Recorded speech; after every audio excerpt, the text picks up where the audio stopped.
Ten. Na przez rok.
I'm here as well.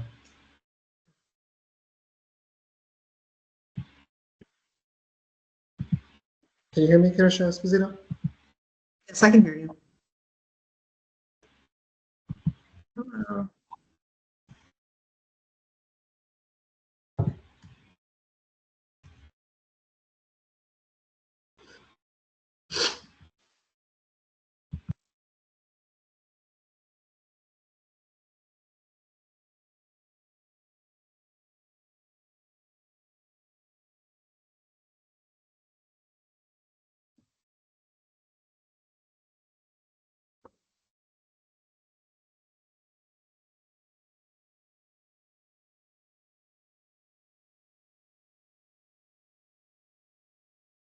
Okay, get started. Good afternoon. This is Committee Chair Ashley Esposito. I would like to welcome you all to the December 17th meeting of the Policy Committee. If you have not done so, please mute your phone. Anyone who does not mute their phone will be muted by the call moderator and removed from the call. Additionally, if you are not a board member, the CEO or her staff, please turn off your video. I will now read a roll call of the board to identify who is on the call, and please identify yourself first before speaking for the record. Commissioner Ames Messenger. Ames Messenger present. Commissioner Redding Lounger. Reading Ballinger present. Commissioner Rooks. Commissioner Sally. Commissioner Sally present. Thank you. So we have 3 present and 1 absent. For public comment, members of the public who would like to provide public comment to this committee can do so by signing up beginning at 9 a.m. on the Thursday before the meeting until 5 p.m. the Monday before the meeting date.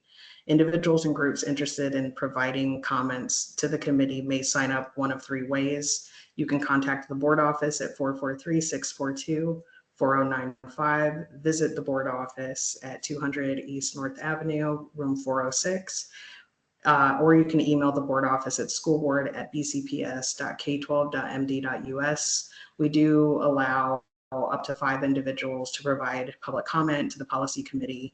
Each speaker is granted 3 minutes, and all public comments should address the policy related issues.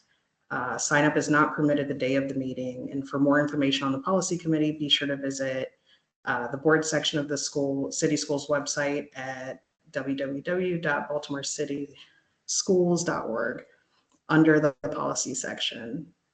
And please remember that you can also provide feedback on a policy feedback form that is found on the same page. And so today I will start us off. Today we're going to be looking at JICJ, students' use of portable electronic devices. And this is a framing conversation. And do we have someone to present?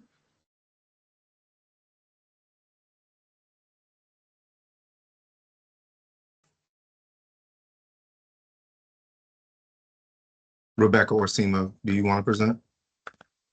Screen.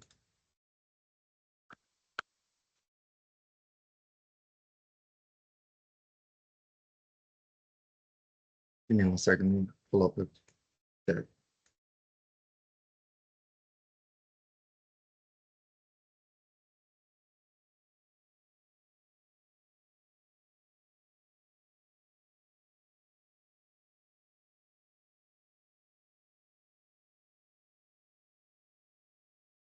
Calvin, this is Jonathan. I have it ready to go if you want me to share.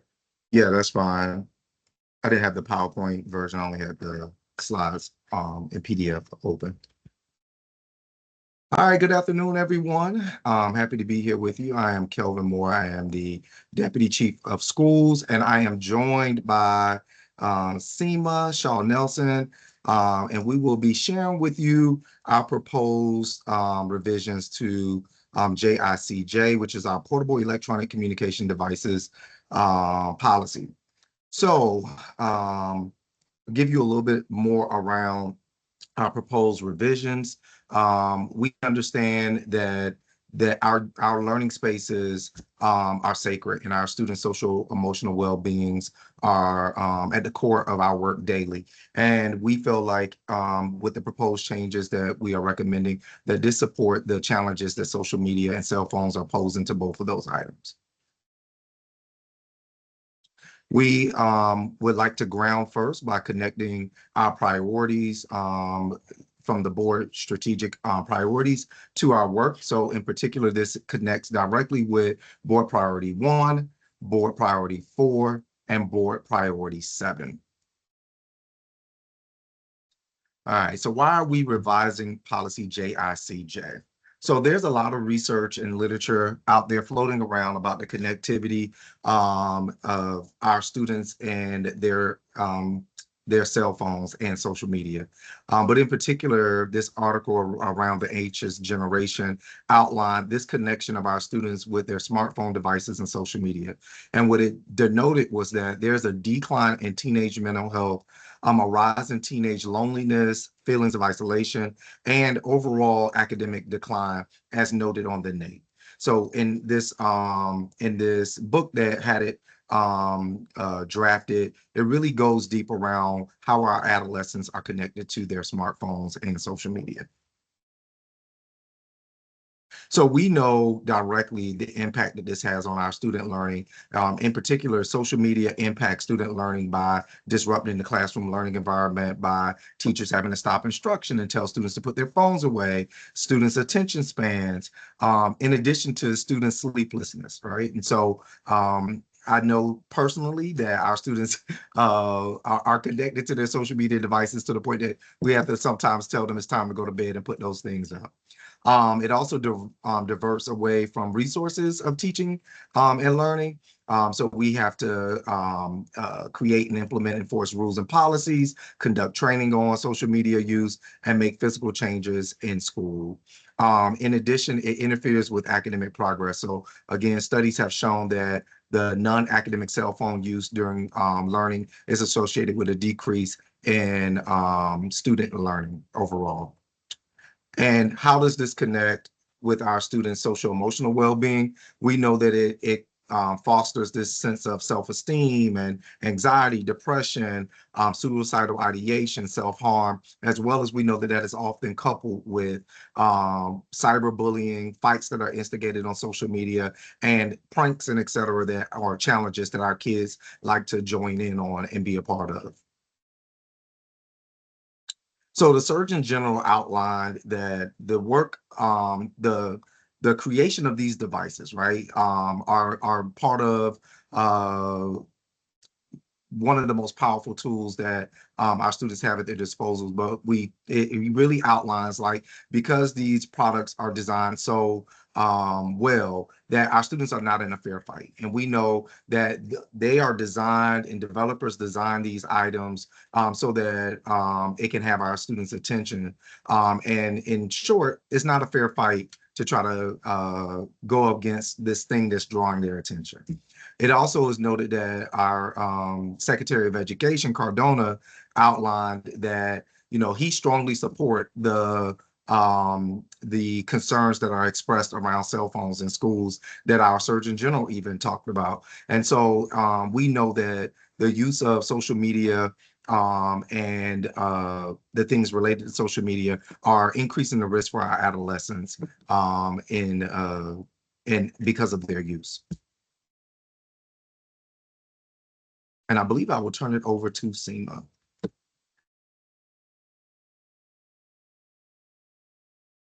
Thank you. Good afternoon, commissioners, everybody else. I am Seema Shaw Nelson. I'm Special Assistant to the CEO.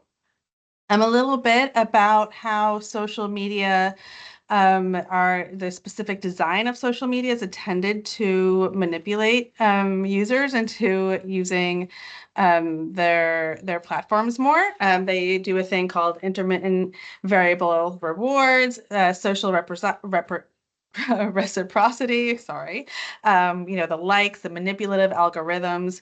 These things we are as adults susceptible to them, but young people are particularly vulnerable. So City Schools is currently involved in litigation against social media platforms. This was filed in 2023.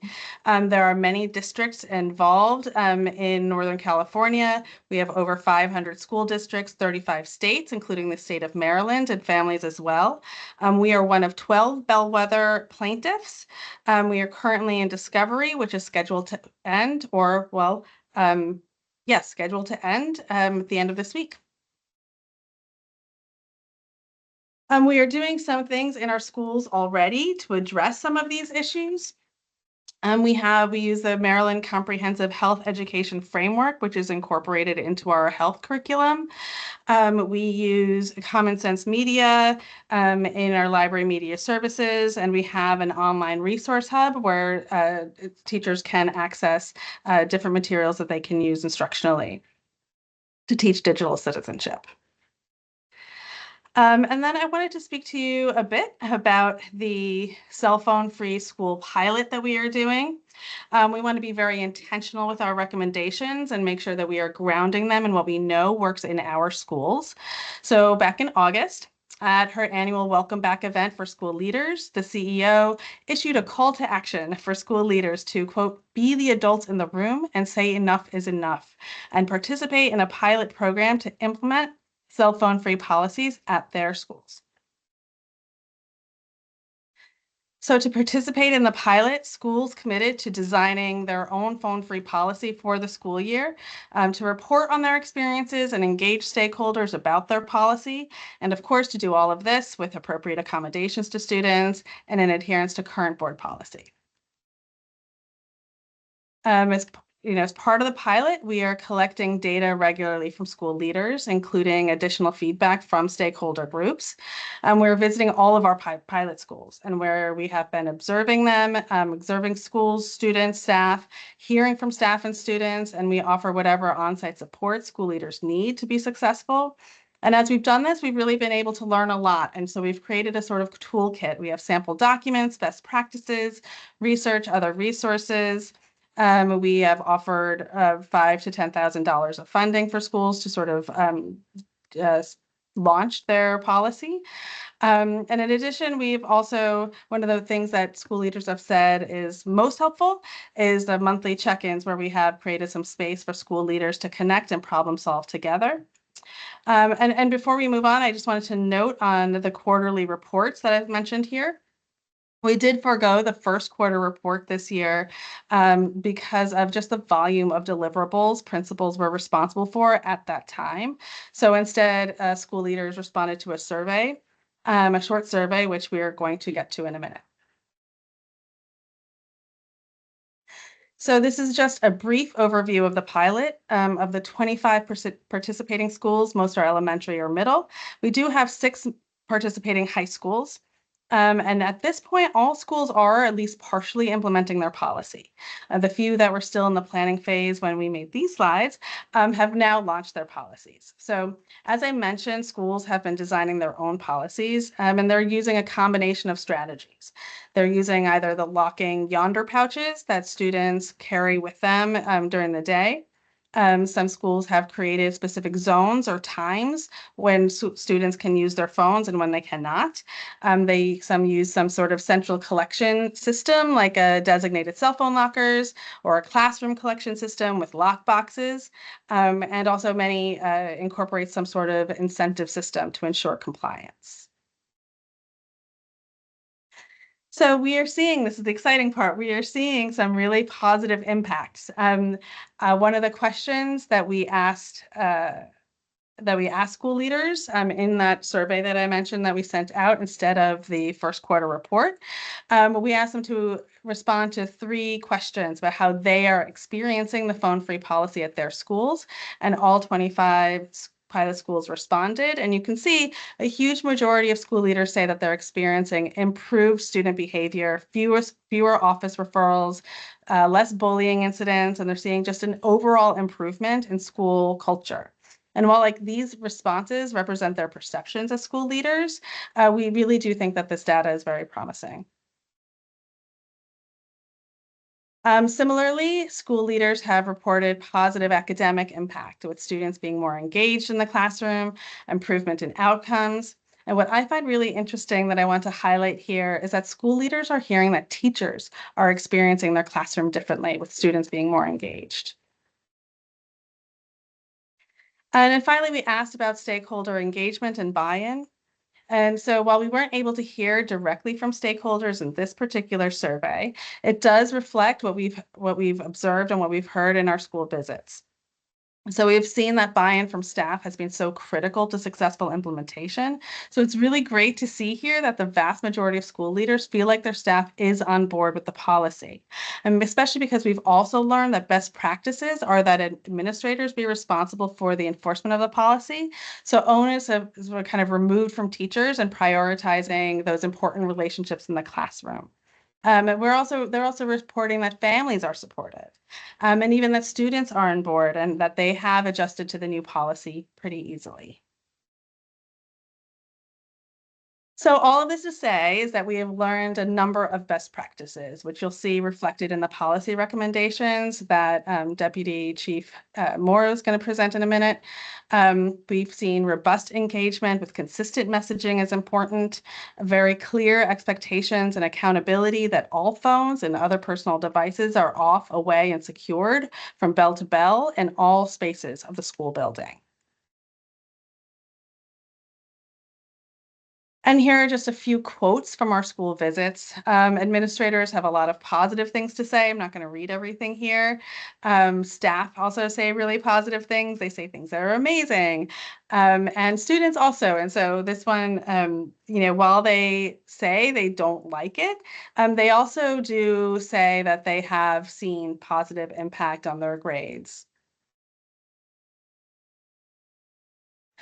And so more feedback straight from the horse's mouth. We have Miss Latrell Clark, who is a 9th and 11th grade social studies teacher at Vivian T. Thomas Medical Arts Academy.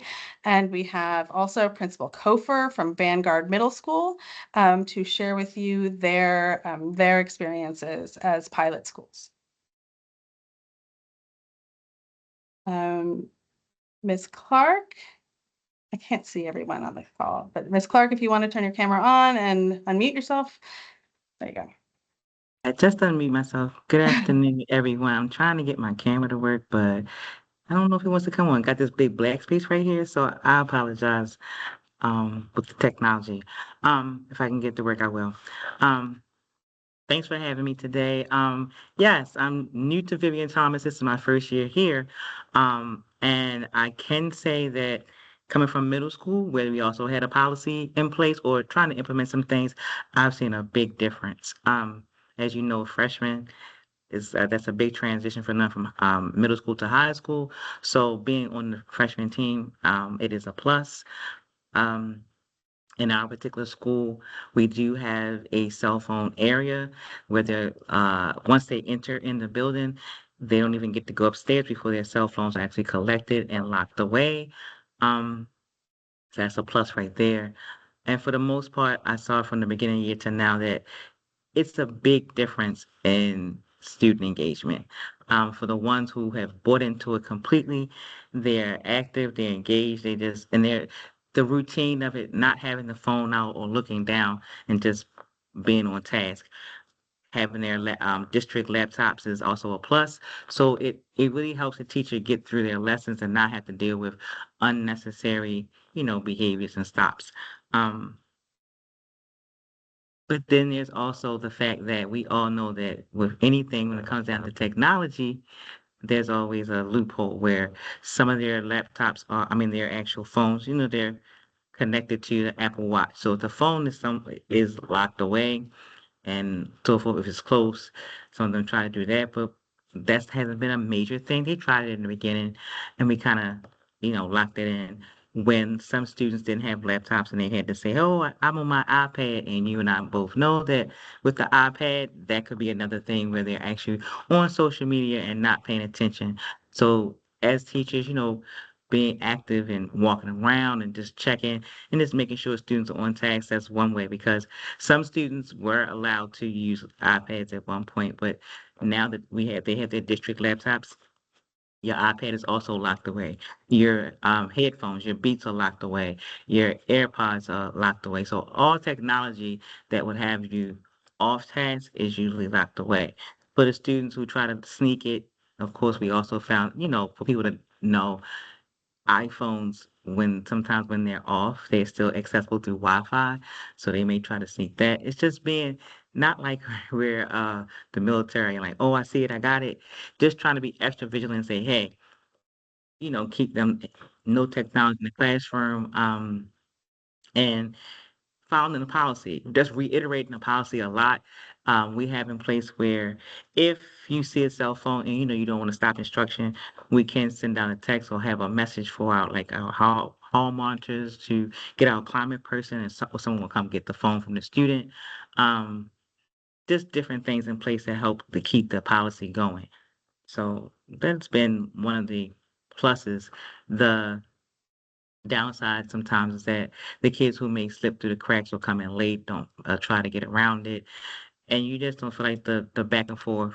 But I always reiterate, since we are a medical arts academy, in the health field, when you go to the doctors, do you see a doctor scrolling on their phones? You want to be a nurse. How are you going to be able to be attentive to your patients if you're on your cell phone scrolling? How would that make you feel? And then, try to keep that conversation going. Even for let's say, even if you're just going into the workforce, you're not going to be on your phone to that extent. So a lot of students, they kind of, and just keeping that conversation going, they kind of understand where we're going with that. And I said, as adults, we're on our phones a lot. I said, but in fact, I couldn't be standing here teaching you doing a effective job if I'm on my phone scrolling on social media. So just trying to be a little bit more, I guess, appeal to them so they can understand where we're coming from and to keep that buy-in going. As for parents, I know that at our school, last year, they said the parents they had, different opportunities for parents to come out and speak on the policy or just understand it. They implemented through this year and last year through Summer Bridge, so that the ninth graders are in tune to that, which is a plus. And there's different opportunities for everyone to be on the same, same line of communication with that. And that's basically it. So as a ninth grade and 11th grade teacher, I see a difference where 11th graders have been here like, oh yeah, it's a new policy, and they try to get away with it. And you say, hey, you gotta lock your phones up just like everyone else. As far as freshmen, they already know the consequences of having it because we have a 45-day policy. If you're on that list, you don't get to participate in different activities, and that's school-wide. So a lot of them say, want to do different things, whether it be homecoming or going trips. If you're on that list, you can't participate. So that helps a lot with the buy-in as well. And one other thing is that there are parents who do one thing is there are some parents who still want to text their kids during the day as opposed to calling to the main office and so forth. And we try to, let parents know that you can call a teacher or, someone else in the building, try not to reach out to your child, via technology, or letting us know that they have to have their phone when in actuality you can reach them another way. Thank you, Ms. Clark. Welcome. Think Principal Kofer is also here to share with us about his experience at Vanguard. How's everybody doing today? My name is Principal Kofer. I'm coming from Vanguard Collegiate Middle School. My experience has been much of the same. Just wanted to focus on, being a principal that allowed us to securely lock away the phones in a lock box that went for their AirPods, their phones, and their things. So we securely lock them away. They're not even accessible to the students. They're not even seen during their instructional time, which eliminates their distractions. The students are also given the responsibility. We actually have lock boxes, much like a skating rink, where they get a key. So they get the key, so they remain liable over their cell phones, and that also increases their student responsibility. And that also, initially I was doing this with Yonder bags and just regular lock boxes, which allowed the school to be the primary liability person. So if if the cell phone was damaged or lost, the school had to replace it. Having the lock boxes allows us to shift the liability back to the learner and back to the parent. The other thing is, sort of what the teacher spoke about, which is students trying to get around the system. So another thing that we also bought here were cell phone detectors, which allow us to sort of detect the lithium in the battery. So we'll use those as well to allow us to pick up our kids when they first come in at the central collection location. Through doing this, it just allows us to really be more proactive opposed to being reactive. And as being a principal, you want to be as proactive as possible, sort of nipping situations rather than being in a reactive stance. And it just allows us to have our kids really focused on the learning environment and their learning. The other thing is, I've seen a marketable decrease in my suspensions, which allows us to now beef up our restorative practices and our accountability at the middle school level, which has also improved teachers' classroom management relationships, and it also created a wonderful two-way communication between the school and the parents. Initially, we had the parents who were very, very upset about sort of losing the location tracking of their students, but I have a Baltimore City cell phone, so I distributed that phone number across the board on Thrillshare, Class Dojo, everywhere. So I've been very forward about parents, letting them know that if you can't reach us on our Baltimore City landlines, please by all means call me on my cell phone. So sort of taking it back to that elementary sort of philosophy of, the school is the hub. If you need to talk to your child, please call the school. If your child ever needs to call you, we have a blanket thing that we talk about during opening week where we will allow a child to go call their parent right down to the main office to call their parent. That way we're keeping an open line of communication, and we're also aware of what kids are telling their parents. Because when the kids had their cell phones, commonly we had kids sneaking off in the bathrooms, and then we would have situations that we had to react to, meaning parents coming up to the school. So this way we can also hear what the kids are saying, monitor that conversation, and also tell the parents how we are proactively solving the situation. So it lets them sort of really stay comfortable at their work, or if they're at home, understanding that their kid is still in a safe environment and that we're sort of guiding over them. The other thing is there has been a sharp increase once again in our grades. It's been a very slow kind of thing, but as the kids have been getting off of their devices, our grades are going up because they're less distracted by some of those inherent rewards that we had already talked about that the cell phone sort of do. And also we're now able to go back to basic social skills. Our kids are now having basic conversations at lunchtime opposed to being buried in their cell phones and sending texts, running off. So now our kids are relearning how to have a conversation at a table and to engage in, small talk and conversations. So I definitely see that. And we're also seeing a greater increase in coping mechanisms. I believe, just from being a parent, that the cell phones is instant gratification. So it makes it very hard to teach kids that delayed gratification. Taking away their phones, I am seeing an increase in our ability with our student wellness support team to support our kids in developing proper coping skills so that they can wait a little longer, just sort of speaking to that. And I think the phones did that. And also we have a very clear policy, much to what we talked about. It is my job to enforce. I use my teachers. Their job is to get compliance and also to build the relationships, but it is my job to enforce. So if we don't get into the back and forth, we don't want to lose any instructional time. So that's where I come in. We'll try to remove the student. I'll call the parent. Like I said, we're now in the year 3 now with this. So our parents are pretty much understand and they've seen the gains of it. Right now, our kids are more, they now give up their cell phones. We had the dummy cell phones initially where they would turn in a false cell phone and then, have another one that they would tap into the Wi-Fi.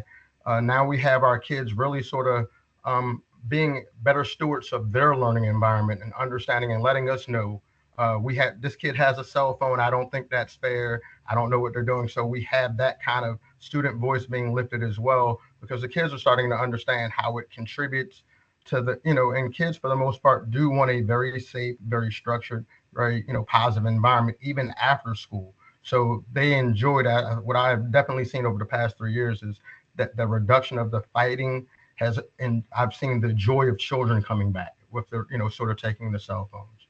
So that's what I wonder.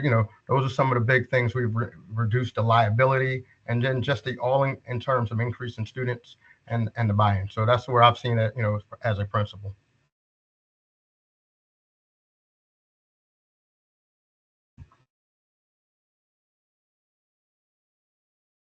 All right, thank you. Go ahead, Tim. I was just going to thank Principal Kofer. Go ahead. All right, well, thank you, Principal Kofer. Thank you, Ms. Clark, for sharing. And so what you will hear in our proposal for revision is that we actually have done a lot of work with taking into consideration what you just heard, right? Which is remarks from our leaders and stakeholders around what's happening in the pilot, as well as we've taken into consideration working with other offices like facilities, academics, communication, as well as also looking at other districts in the region and nationally and what they are doing. So you'll hear that woven throughout our proposal for revision. And so in thinking about our proposal for revision, want to also frame it in what's currently happening versus what we propose. So what is currently part of our policy for JICJ, it just really kind of gives a simple statement around a portable electronic device and how it should not interfere with academic instruction and a positive school climate, to us being more explicit around what we want to see and hear as a result of this policy. And so part of that is that we understand and keeping in the frame around what we know about our students and the attraction to their phones and social media. We would like to make sure that in our new policy, we seek to minimize the impact of the devices on student learning and the impact on a school culture, as well as our definition of devices during the student day and how it can help our students focus and without distraction and foster meaningful relationships with students and staff. So let's start by looking at some of the definitions that we are clarifying in our proposed revisions. So student day, to clarify, the student device use is prohibited from bell to final bell. So that is defined as student day. Emergency situations and school emergencies are defined. And you'll see that throughout the proposal. Powered off, we added a clear definition of what we want to see as far as powered off and secured, as well as really redefining the portable electronic communication device and what that means. And so as we get in through this, you'll see that these definitions are spelled out a little bit more detailed. So let's start with the definition of device. So currently, it just kind of limits it to a cell phone, really and truly. But what we want to expand this definition to include is earbuds, laptops, tablets, headphones, geolocation devices, smartwatches. We want to make sure that all of those things are included in this proposed change. We understand that that laptops or devices that are used by students, laptops are devices that are used by students within city schools, but to the extent possible, you'll hear us lean into, we would like for our students to use our city school devices. You all know that we are a one-to-one school district, and so we have the devices that would support our students in the instructional learning environment. So securing a device. Currently, when not in use, devices must be powered off or silent. And it says that it should be stored in like a locker, a backpack, a purse. But we want to be a little bit more explicit. We want to make sure that it's powered off, away, and secured. And by secured, we're defining that as in a locked place, either centrally or et cetera. And we'll get into that in just a second. So here's the definitions of what it means to be secured. So a few things. So we broke down this definition into 5 different areas. And you'll see as we go through this, we kind of outline what we expect to be a default for a particular grade band. So the first area is letter A, which talks about it being stored in a student locker. Letter B talks about it being in a designated device locker. So similar to what Vivian T outlined, that when their students come in, they have a device locker that they put it in. Letter C is around a device pouch. That can include something similar to Yonder, et cetera, et cetera. Letter D is around the classroom teacher collecting the item and storing it in like a locked cabinet or something within the classroom space.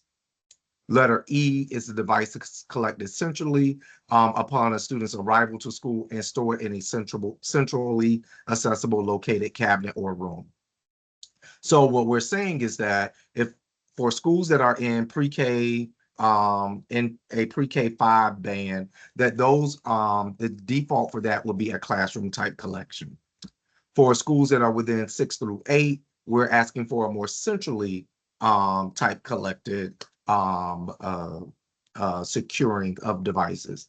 And for grades 9 through 12, we're looking more towards student lockers being somewhere that that their item can be secured. It's similar to, I think, how Principal Kofer said his students have a key, they are managing and being responsible for their device. So we're hopeful that these definitions of secured will also support the design of the school. But if a school is a multi-grade band school, so a pre-K 8, we're asking that they select one area that they're choosing, or one type that they're choosing for secure, and that is unanimous across all grade bands.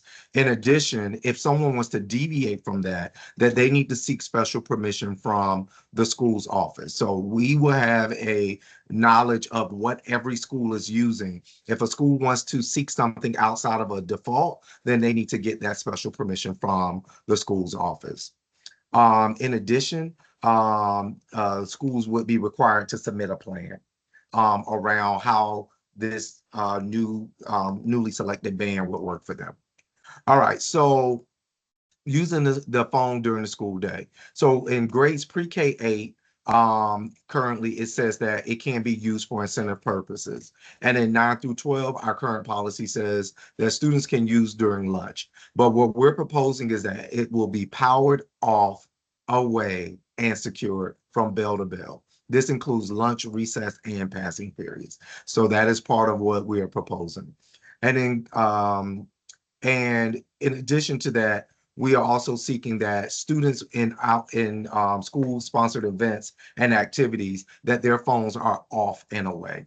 Schools cannot permit students to use the device for an incentive. So again, we have schools with one-to-one technology needs that are met through city schools. And if there's some need for incentive purposes, that it needs to be routed through the devices that we provide as a district.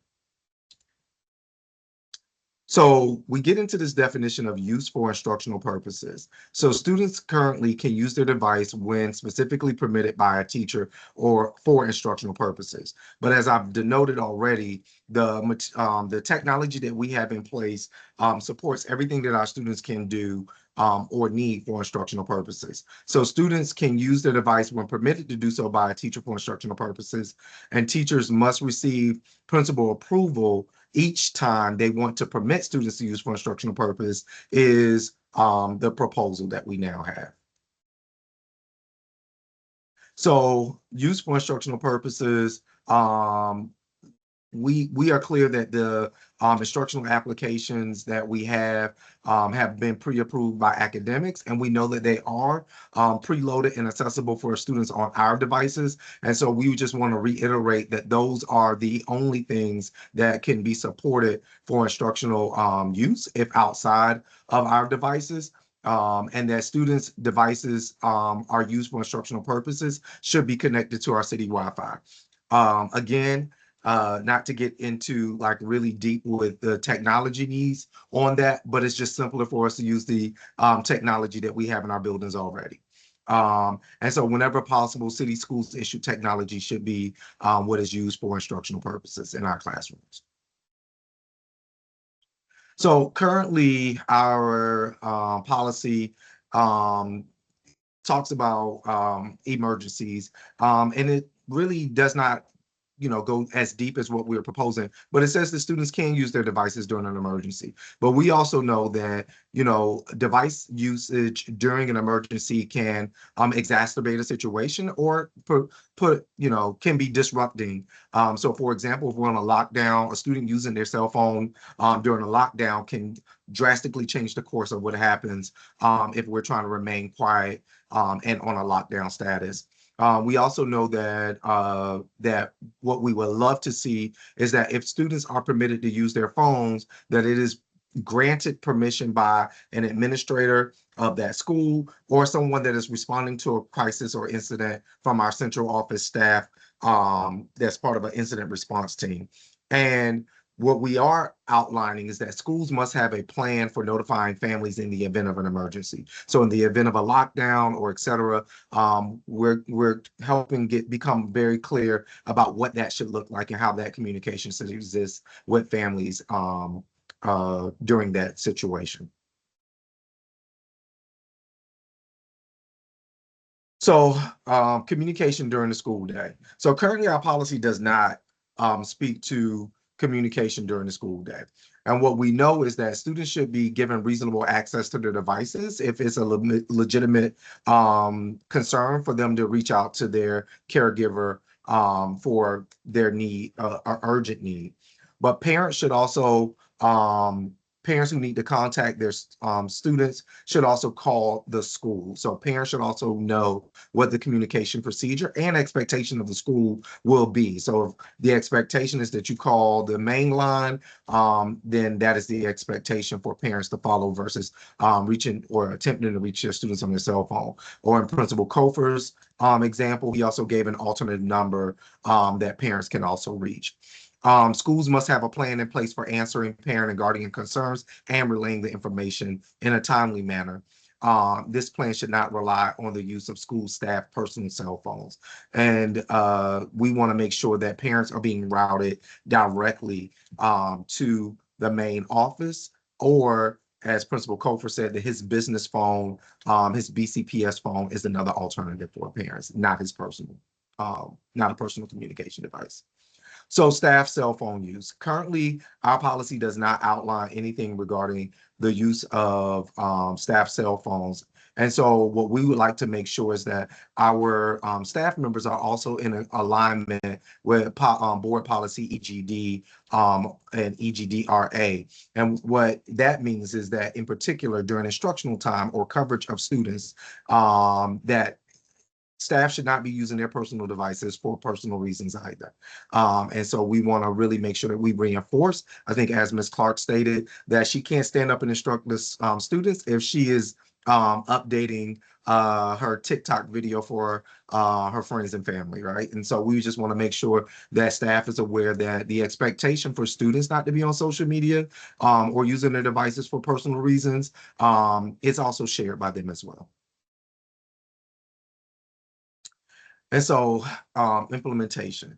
So one of the things that we are really looking at is how do we continue to clarify the policy and communicate this through the Family Guide and Student Rights and Responsibility Handbook, and highlight the schools will receive guidance on how to implement this policy and its accompanying administrative regulations, including de-escalating interactions with students or resistant to having their devices secured, best practices for communicating expectations to students and families, and students and family instruction and engagement on digital citizenship. And Seema, I don't know if you want to go any deeper on any of that.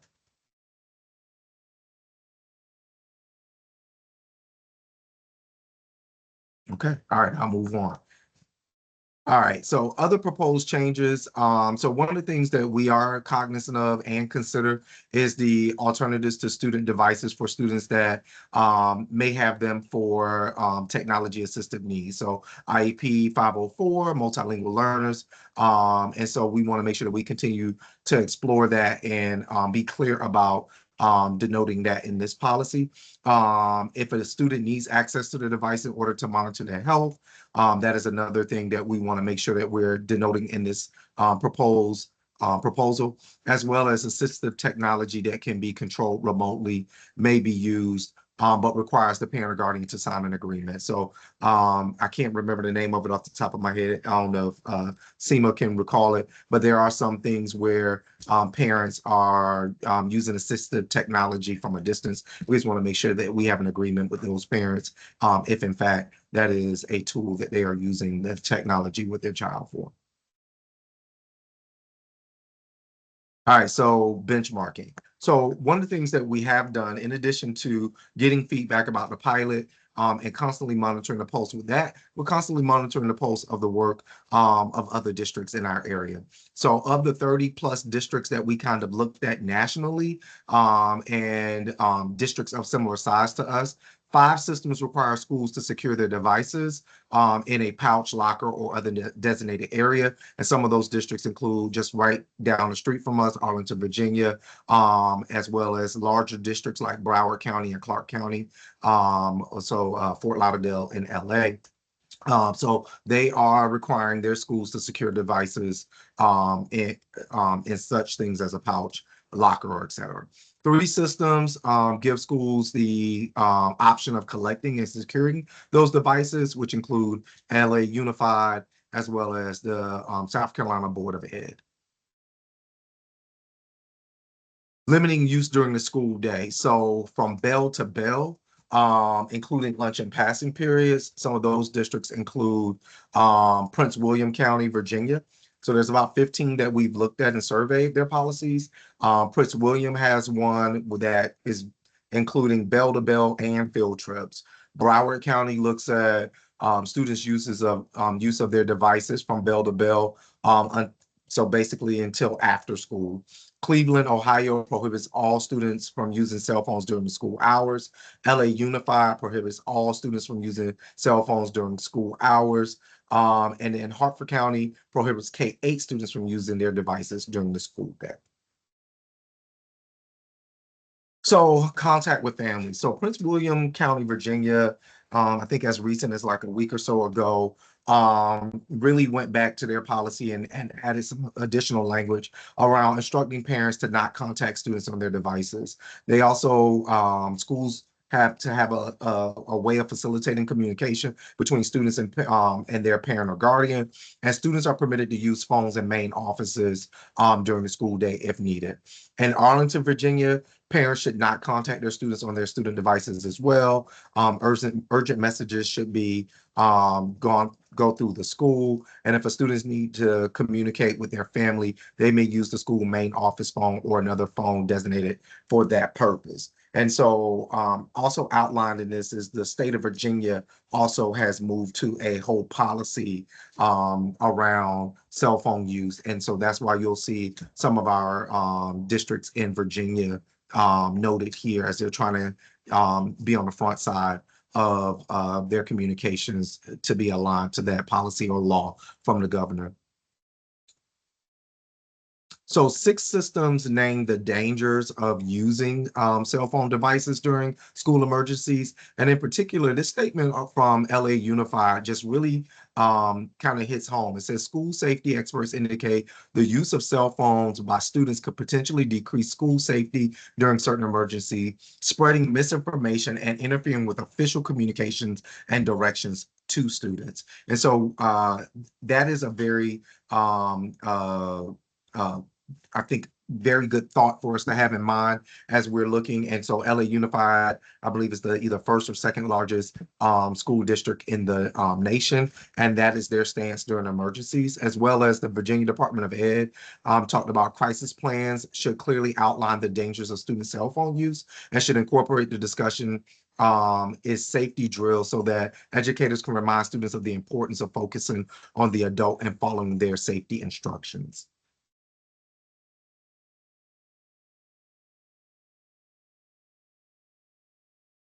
All right, I believe I will turn it over to Seema to kind of go through our next steps. All right, so thank you so much, Deputy Chief Moore. So our next step, just last week, I think, the U.S. Department of Education issued guidance for schools to use when they're developing policies as a process for policy development that emphasizes engaging with stakeholders. So we really feel that we are continuing to work with our stakeholders to engage students and families in these revisions, and we're continuing to keep getting that feedback from students, parents, and staff in our pilot. So these 25 schools have really been just a great opportunity to get robust feedback from our stakeholders from their firsthand experiences at schools. And then the other engagement pieces we're doing, of course, this is a tier 3 policy with broad public impact. So we have already had a framing conversation with the board policy committee. I think it was last month. We're posting on City Schools website for public feedback. We've already gotten a number of survey responses there. The draft revisions will be shared by the board liaison to key stakeholders for feedback with the option for presentation. And these are all the groups that we typically do. And we also plan to continue to add opportunities for engagement with stakeholders. And of course, like I mentioned, the engagement with a pilot school, so to continue to build on those lessons that are learned in school communities that are already piloting these strategies. Our monthly check-ins, our site visits, our observations, our feedback reports. As part of our mid-year report, we are planning to do some more of the robust stakeholder feedback, since we did actually miss that piece in our first quarter report. And then there's going to be continuing to be, like I said, other targeted feedback. Our timeline, like I said, the framing conversation, I thought that was last month, but it was already in September. Today we are presenting our proposed revisions to you. And next month we will have there's the board student forum where students will have the opportunity to provide their feedback. And then February 25th, first reader, and second reader on April 8th. This is just the appendix. Here are the list of our pilot schools. Thank you. Ready for any questions? Awesome. Thank you so much for the presentation. I'll turn it over to my colleagues to see if anyone has any questions. Commissioner Redding-Lallinger, who I see first. Thank you so much. And first of all, just thank you to the team and also to our two principals for the thoughtful presentation, and always helpful to hear how these things are playing out in actual schools. I just wanted to first say, the first is a comment. I generally like the thrust of where this is headed, and I'm generally in favor of a much more restrictive policy than what we've had. And I think what you've outlined is very much in line with what, and I'm speaking just for myself, what I'm definitely in favor of and would vote for, because I think that the research is so compelling. And I appreciate that your work is rooted in the research. One thing I had a question about was, I'm curious to hear a little bit more about your rationale for requiring that, for instance, a pre-K-8 school, if I'm understanding correctly, that a K-8 school would have to have the same policy for its elementary students as for its middle school students, because I could see a world in which you would actually want to differentiate the approach. So did I understand that correctly? And if so, can you give me the rationale for requiring a K-8 school to do the same thing with its elementary school students as with its middle school students?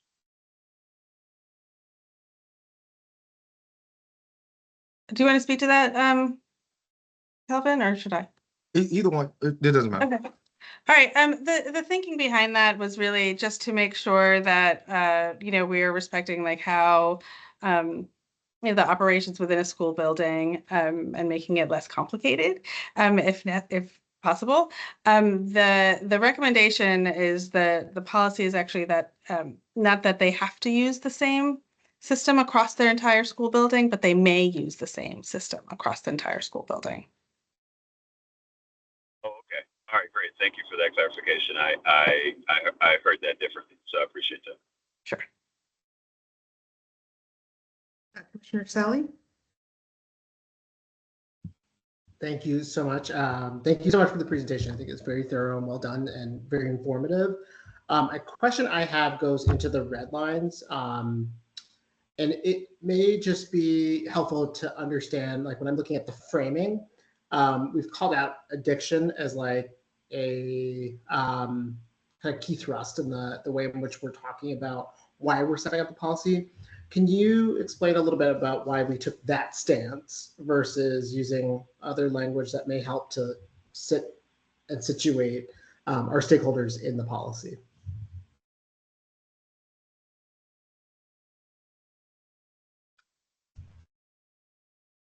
So go ahead. maybe- Go ahead, Sim. Go ahead, Sim. No, I just saw Josh Sivan hop on, so I just wanted to flag that in case Josh wanted to respond to that. Sure, I'll respond briefly and then chime in. There was reference in the presentation to this being one strategy among many, including the social media litigation that we've pursued.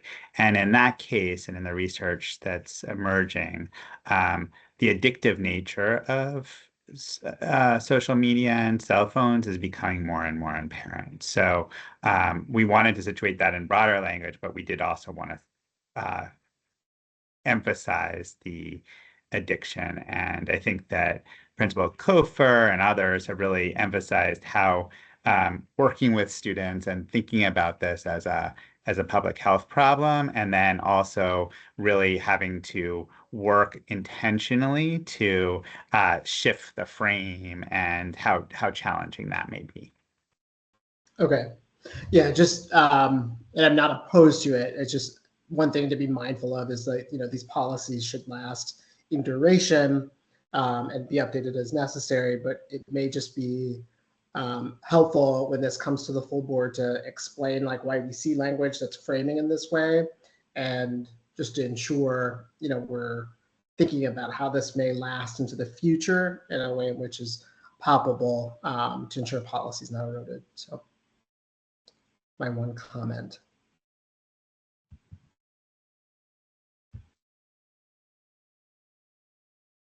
Yes, I can go and build a little bit on that. Kind of to that point of the framing, and Josh, since you're here, maybe if there isn't, Baltimore City has taken a huge leading role in this national suit. So I'm excited and proud to be part of a district that is thinking so proactively.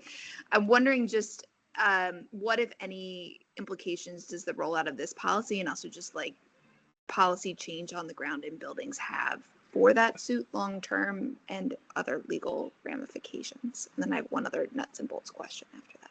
Sure, briefly, I think we've intentionally made sure that they are aligned, and I think that it's important, but independently, that the board is stepping out on both fronts, that we are working to pursue that litigation, but also moving forward with the revisions really informed by work on the ground and tied to what's going on in our schools, as was so eloquently framed up today.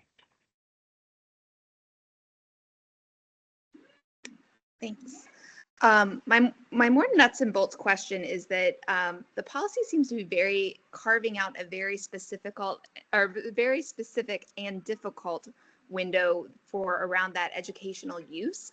And I just wondered if you had an example, Seema or someone else, of what that kind of window that's trying to be created for what might qualify as an exception around educational use.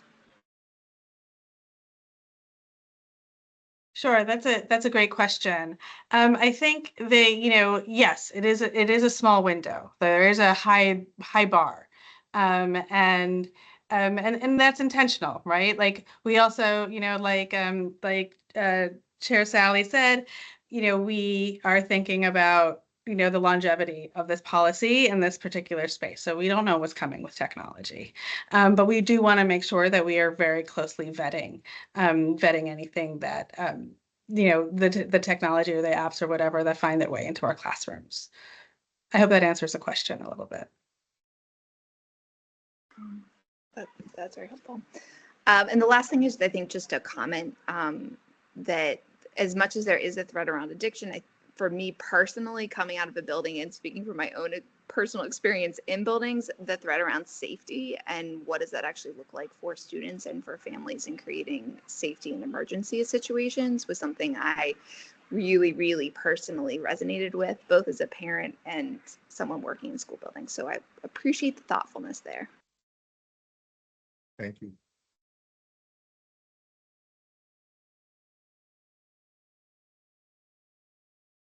I think Principal Kofer was trying to get in. Is that correct? I was just going to say another point, just in terms of the emergency. I forgot, my climate lead and also my attendance monitor also have a Baltimore City phone. So that gives parents 3 different vehicles to call during emergencies, not just so if we have a push and we all have to run, they have 3 different Baltimore City cell phone lines that run outside of major people that tend to connect with parents, such as my attendance monitor. He reaches out to parents, and then like I said, my climate lead, he also has it. So that was something that I did as well. I added those 2 cell phones on, so there would be 3 points of contact now in case of emergencies. Sort of to speak to, I am a very new parent, but sort of speaking to those emergencies of what happens if there is an emergency and I want to speak to my child, I really wanted to double down on still call me. And then what happens if you have 50 parents calling you all at one time? So that's why I now have tried to vet it out as much as possible to key members on my admin team. That way they have points of contact as well. And then I heard Chief Moore, my cell phones are collected upon entry as well. So as soon as they come in, they give up their cell phones, their earbuds, everything. It goes in the locker. My positive character coach then hands them the key to where it was all placed at. So, that's how we sort of handle that centralized, collection. That way, as soon as they come in, it's sort of off of them, and then we can get right into building social skills. I'm sorry, I had one last question. Sorry, Chair Esposito. The last question is, what was the rationale for having the K-5 schools be collected in the classrooms? I realize that that's a smaller pocket of our schools, but kind of what was the rationale there and how has that been going?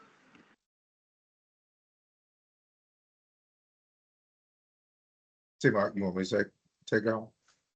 So I think just by volume, we tend to see less cell phones in those grade levels.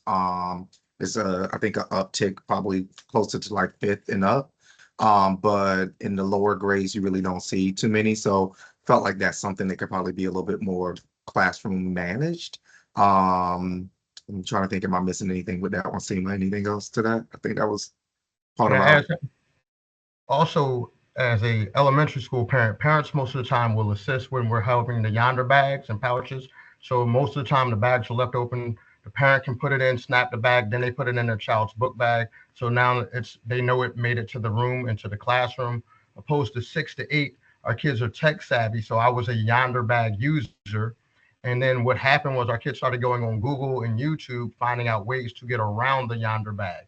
So much to what they're saying, the 6 to 8, that's why we went with the central collection, because when we had the yonder bags, kids were going to the bathroom and literally you would hear banging and popping, because they were trying to pop the clip back out on the yonder bag. So it would be an onslaught, like at lunchtime, a bang, bang, bang, them trying to hit their phones, pop the bag, Jimmy rig the pen, to try to make sure that when it closes, but it's not really closed to you. We had one kid who got very entrepreneurial, bought a large scale magnet, and he was, selling off for $1 to unlock people's cell phones in the bathroom. So, the yonder, moving to the centralized locate, just sort of eliminated a lot of that, because when it's in their possession, if you don't monitor them turning it off, they're still hearing, if they don't put it on silent, they're still hearing the ding and the pings, which sort of also speak to some of those algorithms that those platforms use to sort of draw our children in.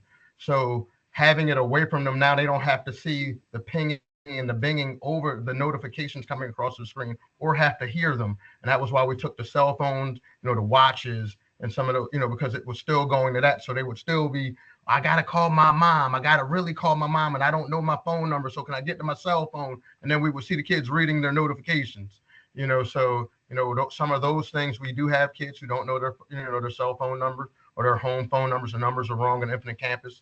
So we do allow them to still use their key, go back, pull with a positive character coach, turn on their phone so we can retrieve a phone number as well. That's actually also helped us out with student verification and getting correct numbers in Infinite Campus.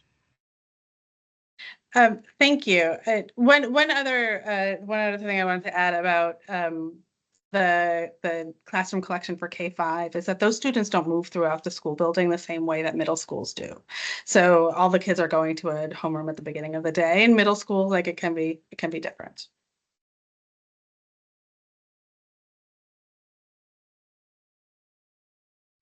Thank you guys for your thoughtfulness. Yeah, thank you. I really appreciate, I forget who went before, but the example that was given that shared the storytelling element of like explaining like how this looks in, certain occupations and like why the cell phones should be put away. But I was wondering, is there any, like outside of policy, like is there any work that you all are doing to connect this to the greater conversation about like mental health and student wholeness? Because it does sound like, yeah, like it is part of like a lot broader conversation.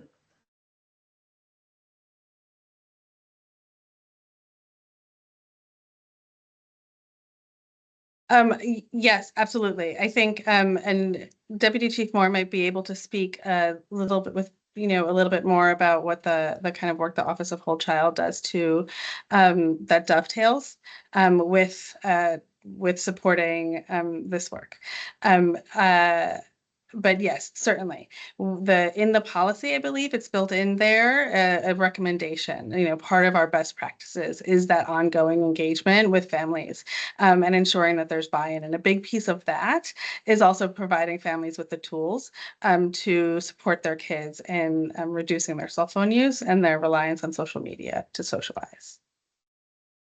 Yeah, so thank you for the question. I think it is also important to kind of note that our Office of Whole Child actually supports with the tools that we plan to put in the toolkit for families, as well as the toolkits and resources for school leaders.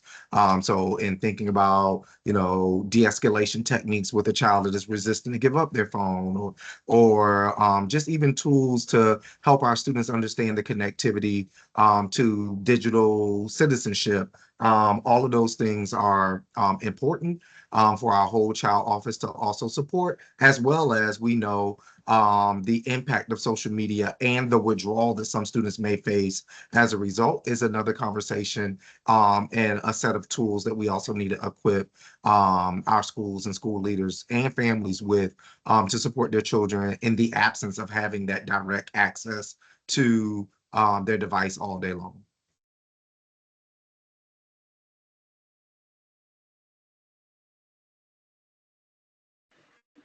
I'm super sorry to belabor this point, but I did have one final question. I also appreciated the inclusion of teacher accountability, and I feel like we are often as adults in building some of the worst culprits for really valid reasons, but was just wondering how that had been going in terms of implementation, if there had been gotten feedback, kind of conversations around that with some of our adults in schools. Sure. Mount Washington is one of our pilot schools, and they've included guidance for staff about their cell phone use in their school. And Principal Brown says it's going pretty well. By and large, it's the staff are okay with this. There's, occasional difficulties that, you kind of just handle as you handle, being a leader and leading your staff in a school building anyhow. So that's the, one school that I know has been very explicit about it.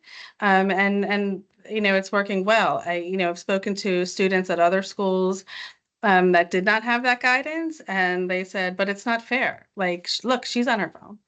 Why is she on her phone and I can't be on my phone? So, recognizing that, like, this is actually supportive of our students. And then I think that putting all of that together. Yeah.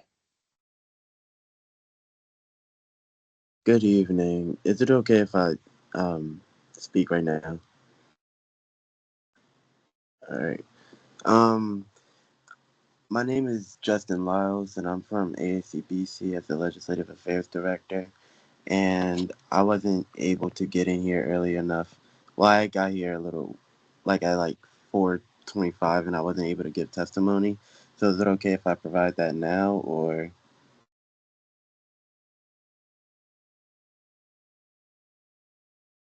Commissioner Esposito, I defer to you in terms of your Is it about the policy that we're discussing? Yes, it is. Okay, I'll allow it. Yeah, because I know we didn't have anyone sign up for public comment, but yeah, yeah, go ahead. All right. Thank you. So, based on surveying and discussion groups of over 300 students at the ASCBC General Assembly, students agree that cell phones are a distraction in class and should be limited, and that they wanted to be consulted more in the policy revision process, and especially have concerns about implementations. Students are especially concerned about the consequences of cell phone use in schools. ASCBC want to thank Caitlin Barnes from the Office of Legal for attending the General Assembly and to hear student concerns. We would like to continue to be involved as a team working on this policy as they develop revisions. Thank you. Yeah, thank you for attending. Thank you for your testimony. And I see Commissioner Redding Wallinger has his hand raised. Sorry, that's an old hand. Point of clarification. Oh, sorry, go ahead. Oh, sorry. Go, Seema. Sorry. Oh, okay. I just wanted to assure Mr. Lyles that yes, we will continue to be having more engagement with students. I think that is an important piece, and there will definitely be more opportunities moving forward, and we'll keep you guys in the loop. Thank you. And I just wanted to confirm that we'll get the full notes from the breakout sessions from the ASCB, right? Is that right, Sally? I'm sorry, can you please repeat that? Sorry, I just wanted to confirm that we are going to get the full notes from all the breakout sessions. Those are coming towards us, right? Yes, that will be coming soon. Perfect. Great. I'm looking forward to it. That was a phenomenal event. You did a great job. Thank you.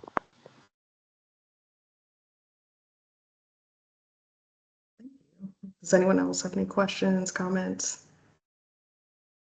Okay, thank you to everyone that presented. Appreciate it. Thank you, commissioners. Thank you.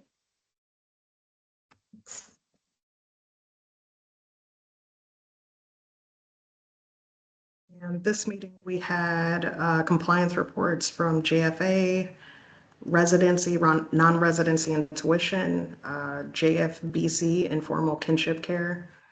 Do we have any discussions about either compliance report?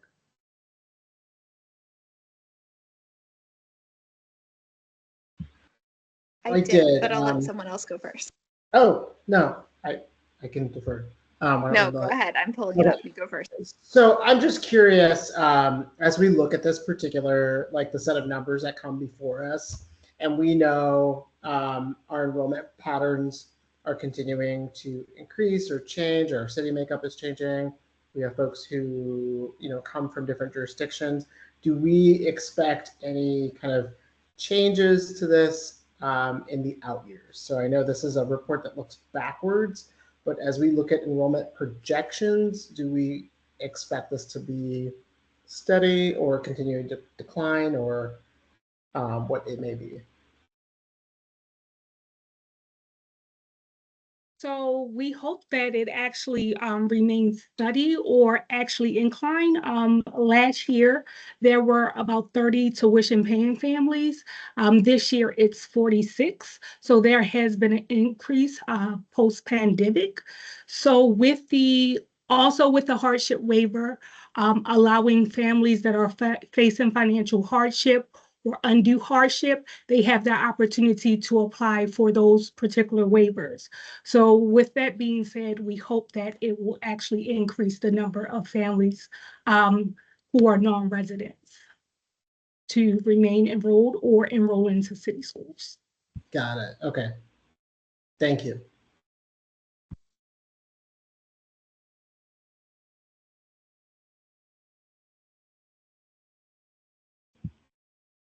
I see Commissioner Redding Rollinger. Thank you. Just a quick question. Where did the $10,000 figure come from?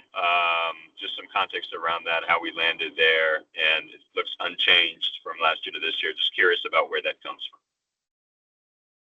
For tuition, for out of district tuition paying students.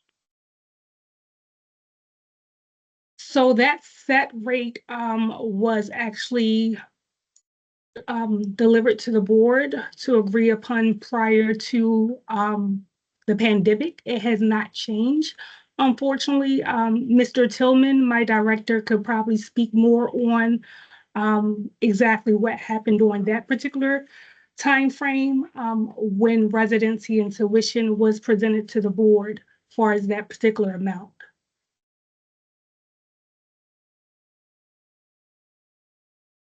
I don't know if Brandon's here. We could certainly bring it again. We can bring it up to the board again. I think that there's a schedule set up in the policy, Josh, about when we review the tuition, but I could be wrong about that. Is Josh on? Anyway, let I'm us look here, into. and I'm looking. Okay, thank you. But we can look into it, Commissioner Lollinger, and then certainly what I'm hearing is you would like to know how often it gets set and what the board's role is in setting that rate and what the process could be to consider it.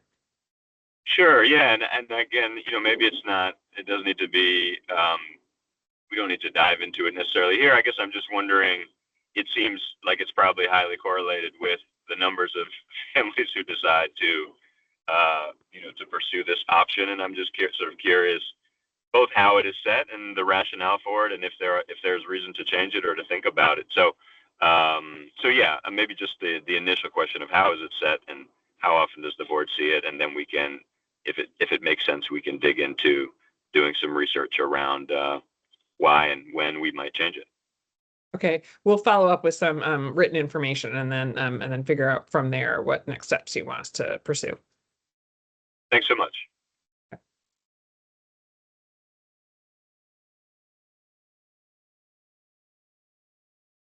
And Commissioner Ames Messenger, did you have a question? Yeah, I had one on the informal kinship care, so I wasn't sure if there's any others before we moved. Before that, just I was trying to get through the policy quickly, but the tuition is supposed to be set annually by the board upon recommendation of the CEO. I don't recall that coming, Josh, previously to the board. Is that right? Or am I misremembering? No, I think you're right. I don't remember it coming recently. So it sounds like we need to, we'll huddle and try to figure out a plan to bring it back to you. But it sounds like. Right, and it may be that we do we effectively do a similar process like we do with the fees in permits, which is that this compliance report is the annual time when it comes to the board. Okay. Yeah. Okay.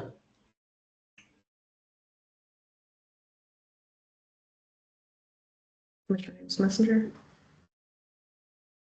Thank you. I had just kind of a quick question around the challenges section of the informal kinship care compliance report. I feel like at some point this is intuitive for folks that you're in space. Oh, thank you. That was thoughtful.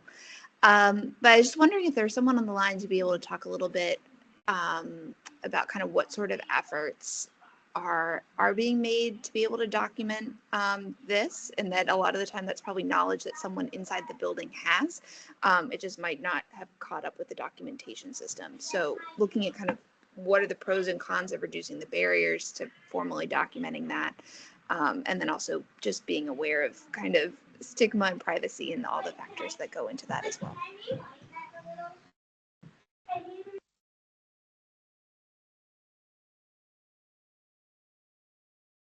So right now we are actually partnering with Vanguard, which is a student enrollment system.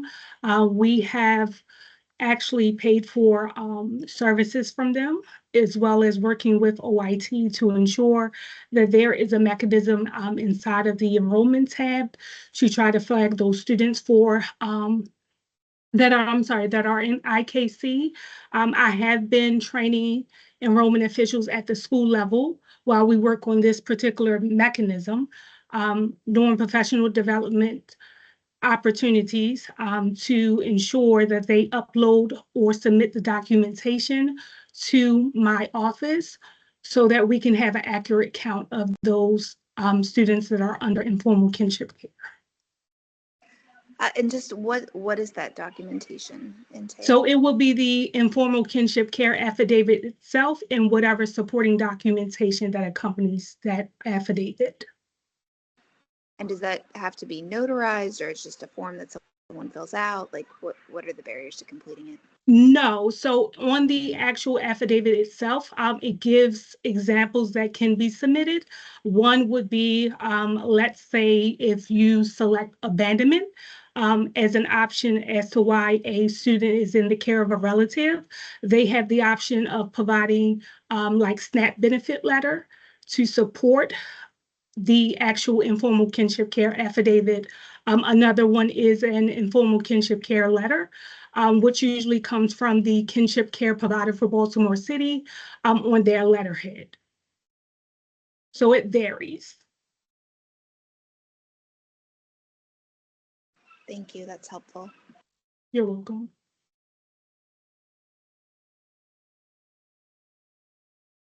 Are there any more questions? Commissioner Sally?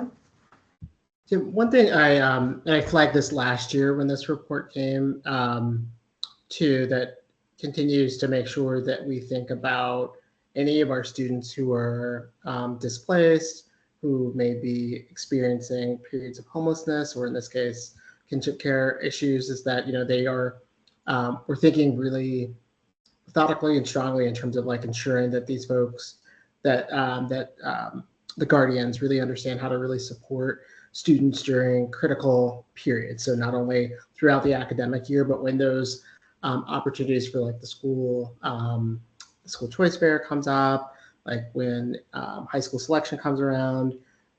It's just something that I think is really important for us to just be mindful of, that our young people are afforded all the same opportunities, but at the same time, guardians are equipped with information to really help support these young folks with these critical decisions that will shape the rest of their schooling and city schools.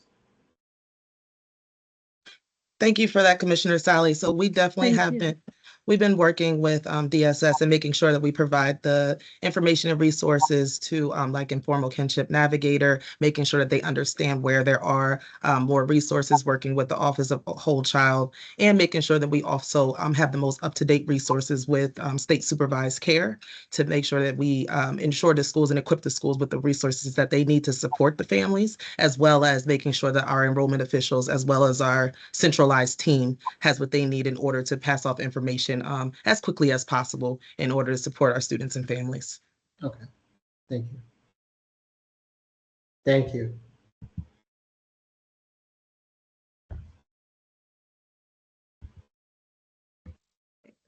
Are there any more questions about compliance reports? Okay, that concludes our agenda.